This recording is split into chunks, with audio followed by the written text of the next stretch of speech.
Vote of confidence के तकाज़ों के मुताबिक जो है वो नहीं किया। और एक और बात जो मैं यहाँ पे करता चलूँ कि जो मेंबर्स इनसे नाराज़ थे, उनमें से भी कुछ मेंबर जो हैं वो उनको उनको ये लाए हैं या वो आए हैं। उसकी बुनियादी वजह ये है कि चौधरी परवेज़ इलाही ने इन मेंबर्स को जो नाराज़ थे इनके इस अमल पर कि आप असम्बली तोड़ने का जो अमल करने जा रहे हैं ये गलत है, उनको ये हलफ दिया है। चौधरी परवेज़ इलाही ने हलफ दिया है कि मैं असम्बली नहीं तोड़ूंगा, और अगर अब चौधरी परवेज़ इलाही असम्बली नहीं तोड़ेगा तो फिर इमरान खान का बयानिया जो है वो किधर जाएगा। ये इनकी जो है वो आज की जो है ये डेवलपमेंट जो है वो हुई है। और इससे ये भी साबित हुआ कि लोग इनसे नाराज़ थे इस वजह से कि आप असम्बलियाँ तोड़ रहे हैं, और हम जो ये एक्सरसाइज कर रहे थे वो इसलिए कि हम समझते थे कि असम्बली तोड़ने का जो अमल है ये गैर आइनी भी है, गैर कानूनी भी है और गैर जमहूरी भी है। और आज इन्होंने फिर इसी बात का हलफ दे के मेंबर्स को, उन नाराज़ मेंबर्स को जो लाए हैं, तो ये साबित करता है कि वो मेंबर्स इनसे नाराज़ थे और इनका ये इल्ज़ाम बिल्कुल बेहुदा और गलत था कि हमने किसी को ख़रीदा है या हमने लोगों को पैसे दिए हैं या इस्टेब्लिशमेंट ने इंजीनियरिंग की है। आज कोई इंजीनियरिंग और कोई किसी की ख़रीद वाली बात जो है वो सामने नहीं आई, क्योंकि जो लोग नाराज़ थे, जिस वजह से नाराज़ थे, उस वजह से जो है वो हलफ दे के जो है वो चौधरी परवेज़ इलाही साहब उनको लाए हैं। अब देखते हैं कि चौधरी परवेज़ इलाही का हलफ जो है वो कामयाब होता है या इमरान खान न्याजी का जो है वो बयानिया कामयाब होता है। लेकिन ये साबित हुआ कि इसमें कोई ना तो पॉलिटिकल इंजीनियरिंग थी, ना ही कोई जो है वो ख़रीदो फरोख्त थी, और इनके ये तमाम इल्ज़ामात जो है वो बेहुदा थे। लेकिन इसके बावजूद भी जो है वो इनका नंबर जो है वो आज जो हमने जो है वो गिनती की है, देवर ओनली 81, इससे वो ज़्यादा नहीं थे। बाकी जो है वो अब काउंटिंग जो है वो क्योंकि अनायत लक ने करनी है और उन्होंने करवानी है, तो इसलिए उसमें अब नहीं पता कि वो 86 तक पहुंच दें या इससे भी आगे गुजर जाते हैं। साहब ये बताइएगा कि जी एक मिनट मलक मोहम्मद अहमद को और अता तारण को भी एक बात करनी है। देखिए, मैं तो सिर्फ मुख्तसर ये बात करना चाह रहा हूँ कि ये आज रात 12 बजे तक जो इन्होंने ये कार्रवाई की, ये रात 12 बजे तक जो कार्रवाई की, अब उसके बाद ज़रूरत ये थी कि जब न्याय इजलास शुरू करते हैं तो जो आइन की आर्टिकल 130 सब आर्टिकल 7 को पढ़ा, रूल्स ऑफ प्रोसीजर में वोट ऑफ कॉन्फिडेंस का तरीकाकार दर्ज है। उसके लिए ये लाजिम है कि जब ये वोट ऑफ कॉन्फिडेंस लेने जाएंगे तो ज़रूरी है कि उसकी ये सर्कुलेशन करेंगे उस नोटिस की। जब मैंने ये देखा कि वो 130(7) के तहत ले रहे हैं वोट ऑफ कॉन्फिडेंस, तो मैंने उनसे ये पॉइंट ऑफ ऑर्डर पे कहना चाहा कि आप इस नोटिस को सर्कुलेट करें, रीज़नेबल टाइम दें, मुझे भी दें, मीडिया को भी सर्कुलेट करें, ताकि इसकी जो वोट की रिकॉर्डिंग है वो एक शफाफ और ट्रांसपेरेंट तरीके से हो सके। हमारा ये मौक़िफ़ है कि उनके पास मेंबर्स नहीं थे और रूल्स को उन्होंने बुलडोज़ किया। मैंने बहैसियत ऑपोजिशन के मेंबर के जो ये समझ रहा था कि ये रूल्स को बाईपास कर रहे हैं, पॉइंट ऑफ ऑर्डर स्पीकर से मांगा, लेकिन स्पीकर एक पार्टी के नुमाइंदे बने हुए थे और पार्टी के नुमाइंदे बनते हुए उन्होंने उसको, मेरे पॉइंट ऑफ ऑर्डर को, नुक्ते एतराज़ को, ये बात सबको पता है, जो भी पार्लिमान की कार्रवाई को समझता है वो जानता है कि पॉइंट ऑफ ऑर्डर यानी नुक्ते एतराज़ का मतलब ही सिर्फ ये होता है कि प्रोसीजर के अंदर कोई बात गलत हो रही है। उनका ये मौक़िफ़ स्पीकर साहब का कि डिबेट की इजाज़त नहीं है और उसके लिए उन्होंने वोट ऑफ कॉन्फिडेंस के रूल 5 का इशारा किया, तो रूल 2 और 3 दोनों को भूल गए। ये ज़्यादती है, ये फ्रॉड है, ये कॉन्स्टिट्यूशन पे फ्रॉड है, ये रूल्स ऑफ प्रोसीजर पे फ्रॉड है, ये वोटिंग नंबर्स के अंदर फ्रॉड है। इनके पास मतलूबा तादाद होती तो ये 21 दिन ऐसे न फिरते। इनके पास मतलूबा तादाद होती तो रात के 12 बजे ये शब खून न मारते, ये दिन के उजाले में लाते, ये लोगों को सामने दिखाते।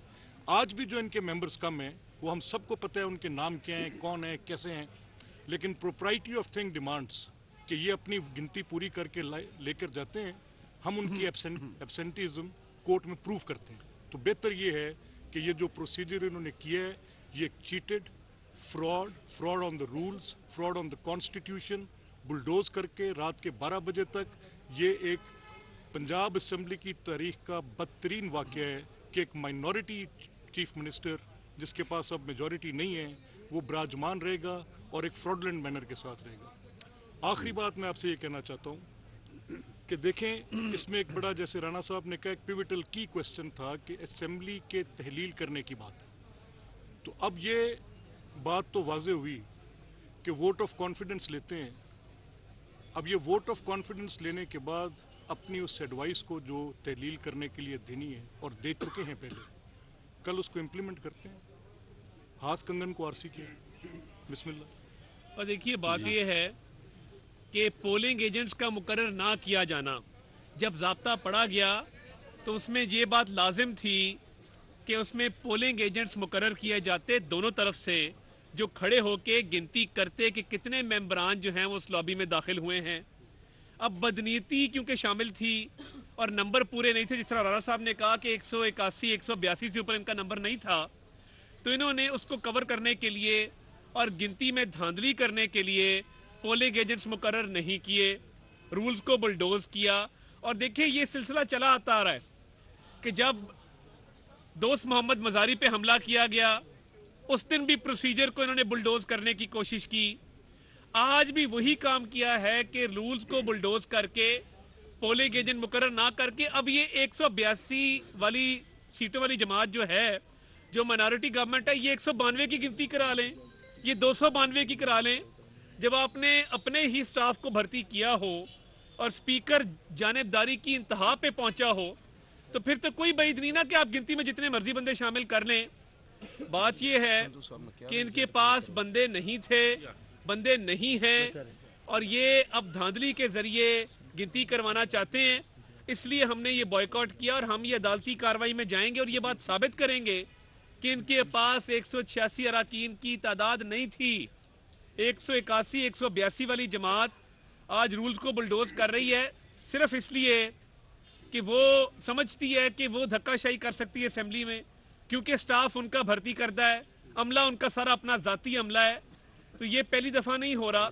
परवेज इलाही साहब को इस बात की आदत पड़ गई है और परवेज इलाही साहब ने हर दफ़ा यहाँ पे धांधली की है। तो मैं ये समझता हूँ कि ये इनकी बहुत बड़ी नाकामी है कि इनको इस तरह से ये वोट लेना पड़ा। ये कल क्यों नहीं लिया, ये उससे पहले क्यों नहीं लिया? ये 3 दिन इस दाव पे रहे। हम ऑब्जर्व कर रहे थे कि अभी दाव लगे, उस दिन आपके सामने जब इजलास एडजर्न होने लगा तो स्पीकर के हाथ पे इनायतुल्लाह हक ने हाथ मारा और उसने कहा 15 मिनट का वक्फा करें, आपने ये एडजर्न नहीं करना, अभी हम देखते हैं, हम शायद वोट ले लें। तो इन्होंने यहाँ पे जो भर्ती किए हुए लोग वो इसी मार पे रहते हैं कि कैसे धांधली करनी है, कैसे पैसा कमाना है, कैसे धौंस करनी है। तो ये एक गैर आईनी गैर कानूनी इलेक्शन हुआ है क्योंकि नोटिस सर्कुलेट नहीं किया गया, मेंबरान को टाइम नहीं दिया गया, बताया नहीं गया, पोलिंग एजेंट मुकर्रर नहीं किए गए। तो इस इलेक्शन की कोई हैसियत नहीं है। ये तो इससे बेहतर था जौलाई रोड पे ले लेते, बुला के लॉन में बैठते, वहां पे जितने मर्जी मेंबर कर लेते। ये उसी तरह किया है कि जिस तरह आपके पास अराकीन की तादाद नहीं है मगर आप धक्के से ये इलेक्शन जीतना चाहते हैं, तो फिर जितनी मर्जी तादाद रखें। इसको हम मुस्तरद करते हैं, कबूल नहीं करते और मुकम्मल कानूनी चाराजोई का हक जो है वो महफूज रखते हैं इसके। और सुबह अदालत आलिया में जो मामला सब जुडिस है उसके नतीजे में वोट ऑफ कॉन्फिडेंस का जो है वो दिन मुकर्रर होगा और उस दिन जो है वो वोट ऑफ कॉन्फिडेंस जो है वो तमाम रूल्स के तहत जो है, जो मुतलका रूल्स हैं उसके तहत होगा। तो नंबर इनके पास आज भी पूरा नहीं था और नंबर इनके पास आइंदा भी नहीं होगा। और चौधरी परवेज इलाही जो है ये वोट ऑफ कॉन्फिडेंस लेने में नाकाम आज भी हैं और कल भी रहेंगे। अच्छा राणा साहब, ये बताइएगा कि अगर हुकूमत के पास नंबर्स पूरे नहीं थे तो अपोजिशन ने वॉकआउट करके क्या उनको मौका नहीं फराहम कर दिया कि वो अब अपनी मनमर्जी करें, उनका कोई हाथ रोकने वाला नहीं है?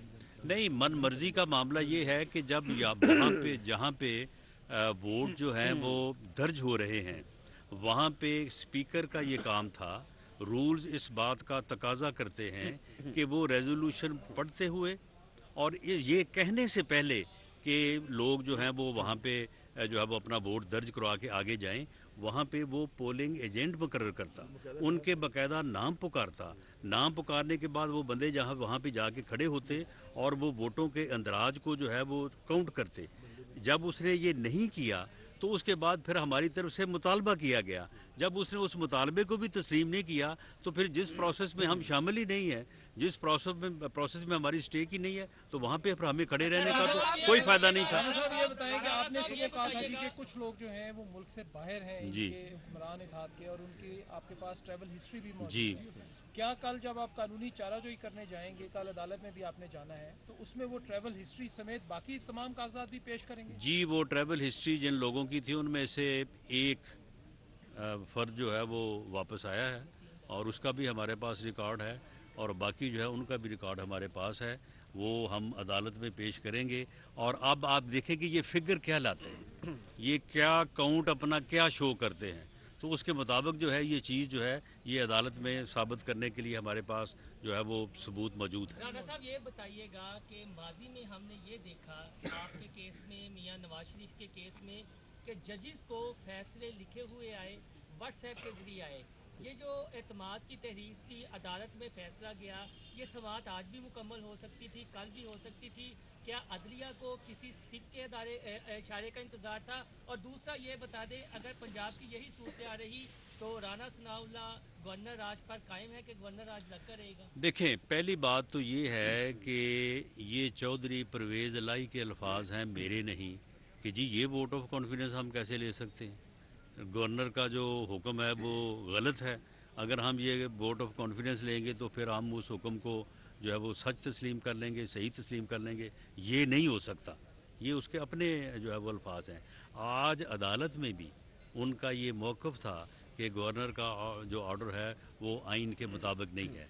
तो पर अब अदालत ने ये फ़ैसला करना है, अगर तो आइन के मुताबिक है तो इनको वोट ऑफ कॉन्फिडेंस लेना है, अगर आइन के मुताबिक नहीं है तो फिर इनको वोट ऑफ कॉन्फिडेंस लेने की ज़रूरत नहीं है।